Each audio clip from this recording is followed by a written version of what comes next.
Hello friends, मेरे YouTube channel DS coaching classes में एक बार फिर से आप सभी का स्वागत है।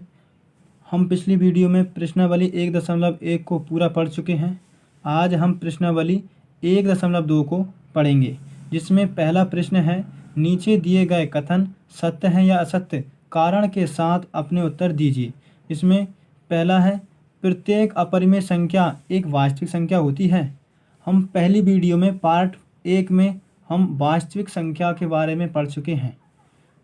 जिन्होंने पहली वीडियो नहीं देखी है, पार्ट 1 जरूर देख लें, जिसमें हमने पढ़ा था सभी परिमेय और अपरिमेय संख्याओं के संग्रह को वास्तविक संख्या कहते हैं। देखिए पहला प्रश्न, प्रत्येक अपरिमेय संख्या एक वास्तविक संख्या होती है। हम पिछली वीडियो में पढ़ चुके हैं, सभी परिमेय और अपरिमेय संख्याओं के संग्रह को वास्तविक संख्या कहते हैं। सभी परिमेय भी आ जाती हैं उसमें और सभी अपरिमेय भी, इसलिए सभी अपरिमेय संख्याएं भी वास्तविक संख्याएं होंगी, इसलिए हमारा कथन सत्य है। कथन सत्य है क्योंकि सभी परिमेय और अपरिमेय संख्याओं के संग्रह को वास्तविक संख्या कहते हैं। वास्तविक संख्या कहते हैं। दूसरा प्रश्न है, संख्या रेखा का प्रत्येक बिंदु √m के रूप का होता है, जहां m एक प्राकृत संख्या है। दूसरा प्रश्न, संख्या रेखा का प्रत्येक बिंदु √m के रूप का होता है, जहां m एक प्राकृत संख्या है। संख्या रेखा क्या होती है? संख्या रेखा पर धनात्मक, ऋणात्मक और शून्य तीनों प्रकार के अंक अंकित होते हैं। पहले एक लाइन खींचेंगे जिसमें बीच में होता है 0, इसके साइड में 1 2 3 4, इसके अपोजिट में -1 -2 -3 -4, ये इस साइड में अनंत तक जाएंगी और इधर भी अनंत तक जाएंगी। प्रत्येक बिंदु √m के रूप का होता है, जहां m और क्या m एक प्राकृत संख्या होना चाहिए। m क्या होना चाहिए? प्राकृत संख्या। लेकिन इसमें ऋणात्मक संख्याएं भी हैं।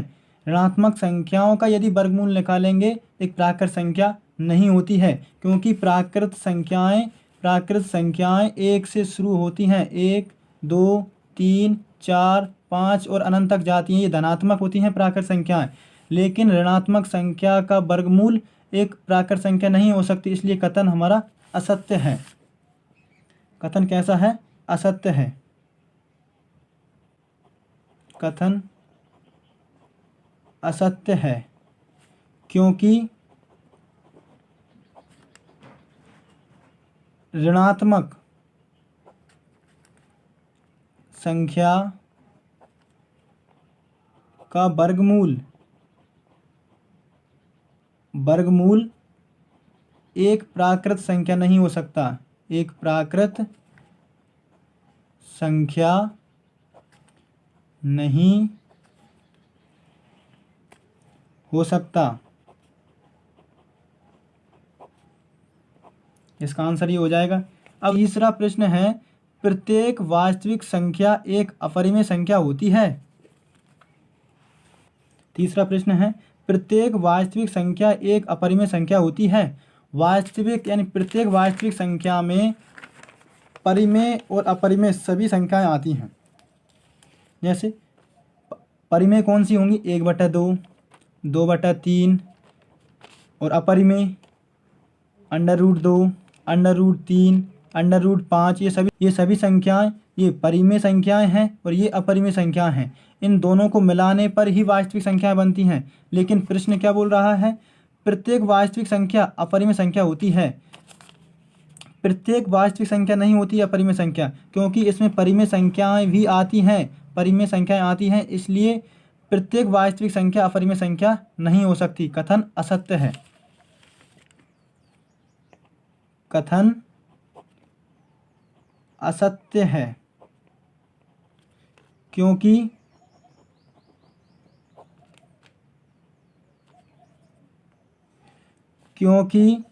1/2 एक परिमेय संख्या है, परिमेय संख्या है, लेकिन अपरिमेय संख्या नहीं है। अपरिमेय संख्या नहीं है, ये इसका आंसर होगा। अब प्रश्न क्रमांक 2 पढ़ेंगे। क्या सभी धनात्मक पूर्णांकों के वर्गमूल अपरिमेय होते हैं? यदि नहीं तो एक ऐसी संख्या के वर्गमूल का उदाहरण दीजिए जो एक परिमेय संख्या है। दूसरा प्रश्न है, क्या सभी धनात्मक पूर्णांकों के वर्गमूल अपरिमेय होते हैं? यदि नहीं तो एक ऐसी संख्या के वर्गमूल का उदाहरण दीजिए जो एक परिमेय संख्या है। धनात्मक पूर्णांक कौन से होते हैं? धन वाली संख्याएं, जैसे 1, 2, 3, 4, 5 और आगे तक जाएंगी। यदि इनके वर्गमूल करते हैं तो √2,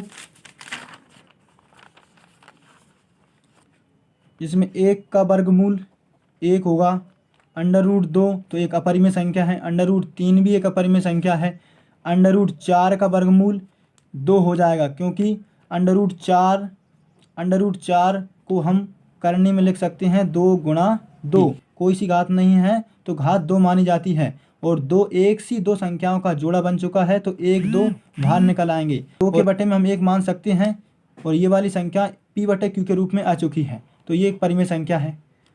ये क्या है? एक परिमेय संख्या है। इस वजह से, इस कारण धनात्मक पूर्णांकों की प्रत्येक संख्या एक अपरिमेय संख्या नहीं हो सकती, क्योंकि इसमें कुछ परिमेय संख्याएं भी आ रही हैं, इसलिए कथन असत्य है। कथन असत्य है। असत्य है। और एक कोई सी संख्या का एक उदाहरण दे दीजिए। उदाहरण, √4 का वर्गमूल 2 है, ये एक परिमेय संख्या है, परिमेय संख्या है। आज की इस वीडियो में बस इतना ही। प्रश्न क्रमांक 3 और प्रश्न क्रमांक 4 हम नेक्स्ट वीडियो में पढ़ेंगे। वीडियो को सब्सक्राइब करें, लाइक करें और अपने दोस्तों को शेयर करें। कुछ डाउट हो तो कमेंट ज़रूर करें, और बेल आइकन दबाना ना भूलें, क्योंकि मैं जो नई नई वीडियो बनाऊंगा उसका नोटिफिकेशन सबसे पहले आपके पास पहुंचेगा। वीडियो को पूरा देखने के लिए धन्यवाद।